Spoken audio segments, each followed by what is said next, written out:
महासाम्राज्यशालिनी। అందరికీ తెలుసు మన కన్న తండ్రి అయిన శివయ్య అలాగే మన లలితమ్మ వారు ఎక్కడ ఉంటారండి? కైలాసంలో, మంచు పర్వతంలో, ఒక మంగళకరమైన ప్రదేశంలో మన లలితమ్మ వారు పార్వతీ గౌరీ స్వరూపిణిగా ఉండి ఆ కైలాసాన్ని అంతా చూసుకుంటారంట. అందుకనే అమ్మవారు మెట్టినిల్లు ఏదండి? కైలాసము అన్నమాట.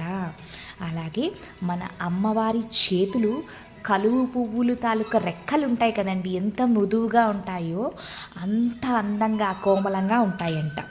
అలాగే మన అమ్మవారు ఎంతో పెద్ద ముత్తైదువండి, మంగళకరమైన ఈ ప్రపంచంలోనే చాలా కొలవలేనంత పెద్ద ముత్తైదువు.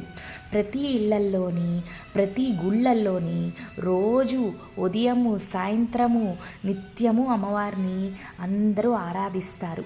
ఆమెకి అంత గొప్ప స్థానం ఉంది మన లలితమ్మ వారికి. అలాగే మన లలితమ్మ వారికి ఉన్న కరుణ, దయ, మంచి అంటే వాళ్ళ బిడ్డల కోసము ఏదైనా అమ్మవారు చేసేస్తారండి. అమ్మ కోసము సొంతంగా ఒక్క పని చేసుకున్నట్టు ఏ పుస్తకంలోనైనా రాసిందా చూపించండి.